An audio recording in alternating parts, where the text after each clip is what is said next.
Friends and fellow travelers, good morning and welcome back. This video marks the beginning of a new journey.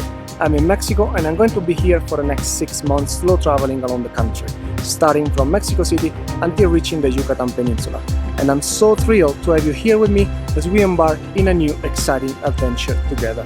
This is not going to be just a vlog series, but an invitation to discover a new country, a new culture, and a new history, embracing everything that life is gonna throw at us along the way. So guys, buckle up and let's start exploring and knowing a little bit better the United States of Mexico.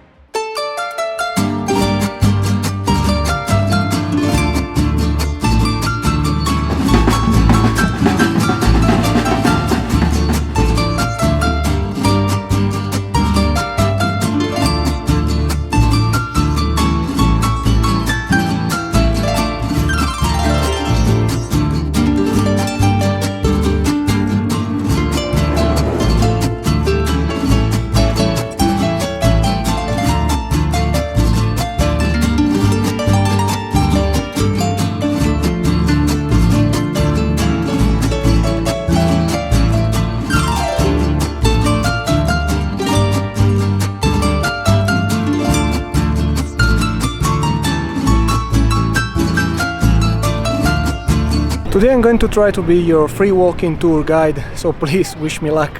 With 23 million people, Mexico City is the 7th most populated metropolitan area in the world, and it's also the oldest capital in America and one of the only 2 capital cities built by indigenous people. The other one is Quito in Ecuador.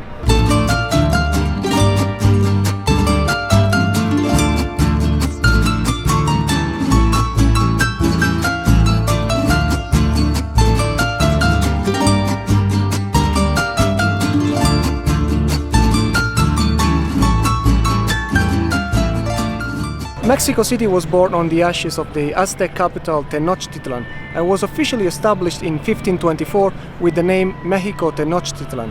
And this is the reason why, to understand the city we see today around us, first we have to start talking about the history of the Aztecs. The Mexicas, or Aztecs as we commonly know them today, were a civilization that began to take shape around the 14th century. According to the Aztec mythology, they believed they originated from a legendary land called Aztlan that may have been located in an area between the north of Mexico and the south of the USA. During their migration in 1325, they stopped on a swampy island on Lake Texcoco, and there they established their capital, Tenochtitlan.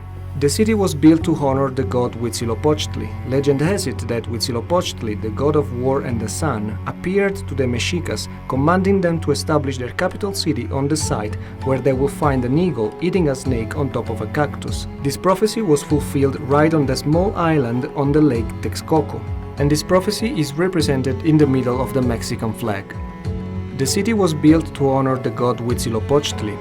Huitzilopochtli was one of the most important Aztec deities, god of war and the sun. His name means hummingbird of the south, and that's why he's depicted wearing hummingbird feathers.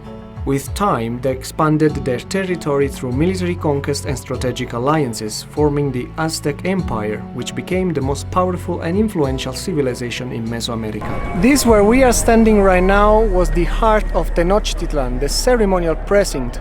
All the most important buildings and temples were once right here. From here, 4 main roads departed, 3 of them linking Tenochtitlan to the mainland, dividing it in 4 different districts. The first thing they built was the temple to Huitzilopochtli, right here on the same place where years later the Templo Mayor would have been built. 1519 marks the beginning of the end for the Aztecs and Tenochtitlan. In that year, the conquistador Hernán Cortés reached the Aztec capital and within just 2 years, with the help of other indigenous tribes subjugated by the Aztecs, defeated the resistance of the last Aztec emperor, Cuauhtémoc. The fall of Tenochtitlan marks the beginning of the Mestizo race, along with the colonization and evangelization of the whole Mesoamerica. Obviously, nothing is left of the old Tenochtitlan. What we see today instead is the Metropolitan Cathedral, the National Palace, some administrative buildings over here, and more colonial buildings over there. At this point, some of you guys may say, hey, you told us that Tenochtitlan was founded on an island, where's all the water? Well, the water was drained after the Spanish conquest for 2 reasons: to avoid floodings and to make space for the buildings of the newborn Mexico Tenochtitlan. This means, guys, that Mexico City was founded on a soft clay soil, which is the reason why this city is sinking on an alarming pace of 10 to 40 centimeters per year, depending on the area. Sinking buildings can be seen all over the place, like the Colegio de San Ignacio, the Museo Ex Teresa Arte Actual, and the Old Church of Guadalupe.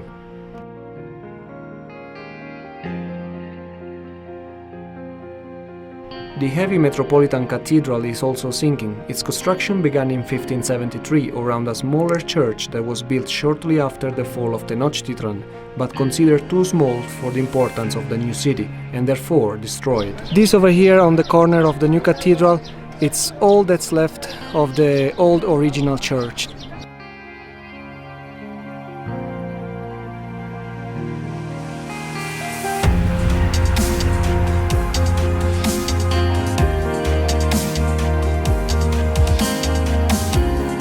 It took around 250 years to be completed. It has 35 bells, 16 chapels, and it's the largest and oldest cathedral in Latin America. It survived centuries of war, harsh weather, and earthquakes. Along with the whole historic center of Mexico City is a UNESCO World Heritage Site for its historical significance and the one of the buildings around it. For many years, since the day of its discovery in 1790, buried in a corner of the Zócalo, the gigantic Aztec calendar rested on the side of the cathedral before being moved in 1885 to the Museo Nacional and finally in 1964 transferred to the National Museum of Anthropology in Chapultepec Park. Plaza de la Constitución hasn't always looked like it does today. It changed a lot during the centuries and is commonly called Zócalo because of the base of a monument to the revolution that was supposed to be built in the middle of the square. To mark the place where this base is located underneath the floor of the square, a ring of iron has been placed on the surface on top of it. This square has recently been closed to traffic and now is just for pedestrians to enjoy. Many things take place in the square and I had the chance to watch a Mexica ceremony. Assisting to this kind of ceremony has been truly emotional. The indigenous communities were celebrating the sun in the day it moves right on top of our heads, making our shadow disappear under our feet. Important part of the ceremony are the natural elements and offerings placed on the Tlalmanali, which is the center of the ceremony. The elements placed on the Tlalmanali represent wind, water, earth, and fire.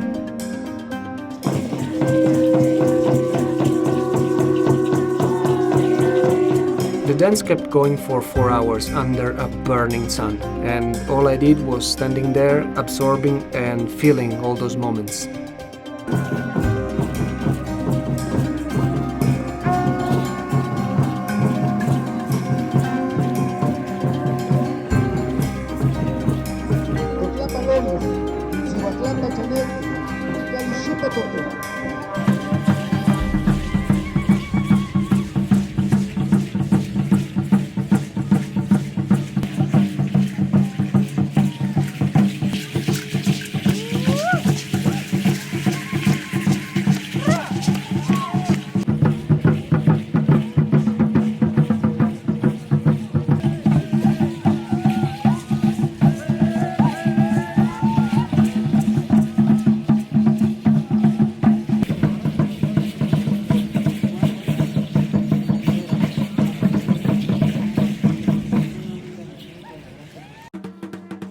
Every day around the cathedral, purification ceremonies take place. It's something more touristy, of course, but still the dances, sounds, costumes will leave you speechless.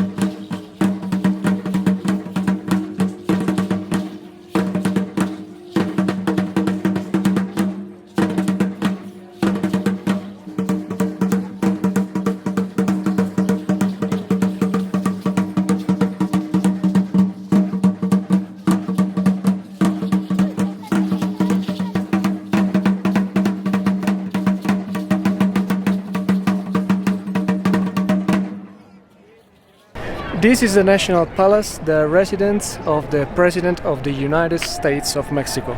The National Palace rises on the same spot where the majestic palace of the Emperor Moctezuma used to be. Soon after the fall of Tenochtitlan, Hernán Cortés took possession of the palace to use it as his own residence. After being sold to the Spanish crown, it undertook big alterations to be used, among other things, as a residence for the Viceroyalty of Spain in the Kingdom of Nueva España. From that window, the president on the day of the Mexican independence rings that bell to celebrate the most important event for the nation. This was the same bell that Miguel Hidalgo y Costilla rang in Dolores in 1810, screaming "Mexicanos, viva México, viva la Virgen de Guadalupe, viva Fernando VII, que muera el mal gobierno", marking the beginning of the Mexican Revolution.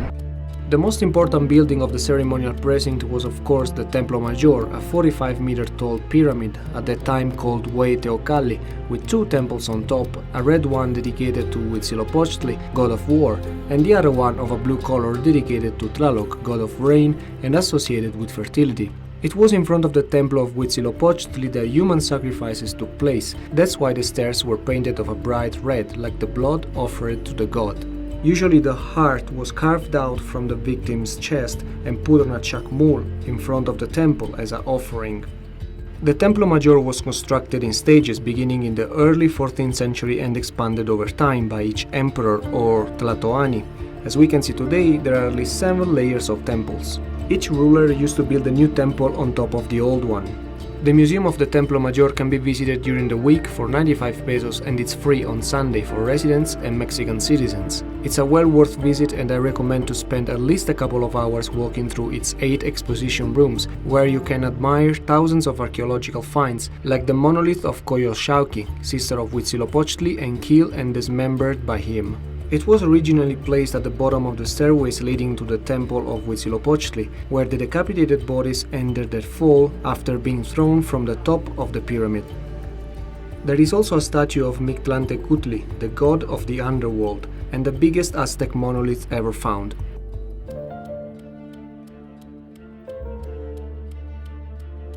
We are on a street called República de Guatemala, right behind the cathedral, and here there are a lot of new archaeological discoveries. New temples and complexes have been found underneath these colonial buildings, and some of them, as you can see, are still closed to the public. Probably the most impressive discovery is the Zompantli, the wall of skulls.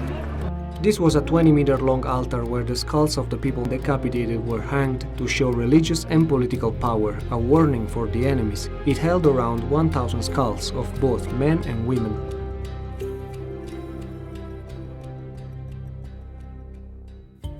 The excavation site of the Zompantli is right behind the door. Sad news, it's gonna be closed for at least 1 more year. One thing you have to do is getting inside this building behind me with the Spanish flag outside is the Spanish Cultural Center in Mexico, and over there they found the remainings of the Calmécac, the school of the Aztec nobility. Besides the objects of everyday life and other interesting pieces of pre-Hispanic art, if you pay a closer look to one of the steps of the Aztec building, you see a 700 years old footprint, which is something that I found extremely fascinating.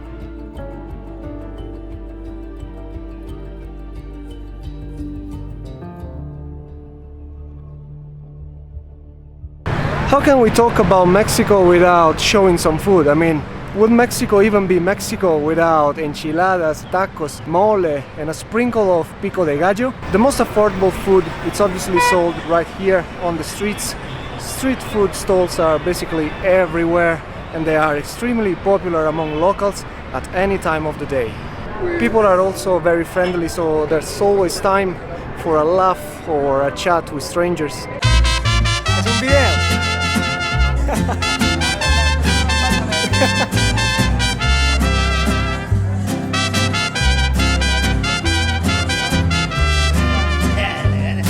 Todo rico de este lado, todo rico.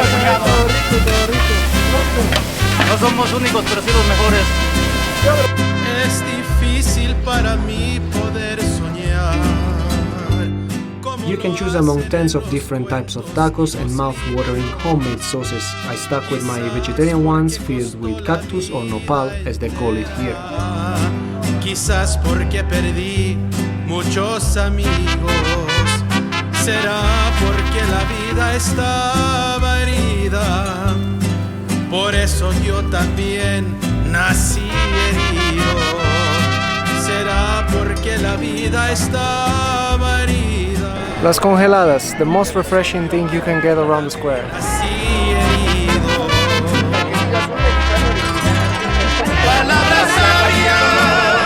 Palabras sabias, no sabré decir.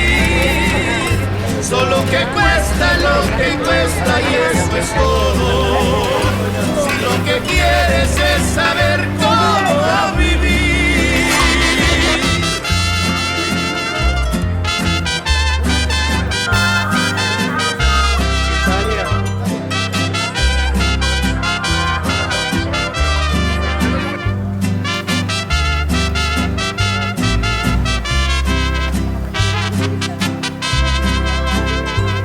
Pensé que el momento no iba a llegar. Después de tanto esfuerzo y sacrificio que a mi familia... The favorite drink for locals to accompany their food is Coca-Cola. No surprises here, with Mexico being the #1 Coca-Cola consumer in the world. Cuando menos pensé que iba But I always prefer a more authentic tepache, a non-alcoholic beverage made with fermented pineapple. Cuando menos pensé que iba a llegar, el sueño me despierta ya. And did you know that Mexican cuisine has been recognized by the UNESCO as a World Heritage for Humanity in 2010 because of its taste and because of its ancestral roots? Avenida Madero is just for pedestrians and is totally smoke-free. At the end of Avenida Madero, there's the Torre Latinoamericana, which for many years has been the tallest building in the city, more specifically from 1956 until 1986. The best way to get around Mexico City avoiding the traffic is using the metro. The system of transportation counts with a network of 226 kilometers and 196 stations. Even if it's very crowded at peak hour, I found it very safe. It's also very efficient and very affordable. Every time you touch your card, they charge you just 5 pesos.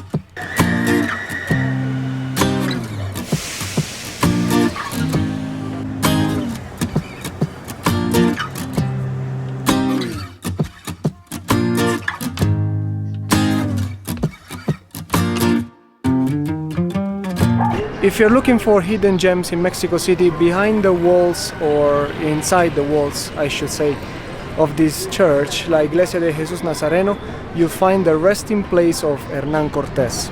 His bones are kept behind a simple red plate, almost forgotten by history. To get here, just walk from the Zócalo or stop at the metro station Pino Suárez.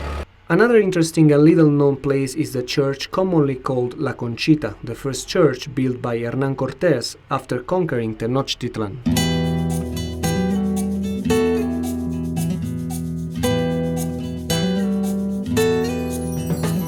Mexico is a country with a very rich culture and unique traditions, and Mexico City, as the capital city, is the place where many of them converge. If you're around, I suggest you pay a visit to the handicrafts market called La Ciudadela, because the things and the colors you'll find over here will just blow your mind. Pretty much all the regional traditions of Mexico when it comes to handcrafts are for sale in this market.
What a day this has been, guys. I'm exhausted.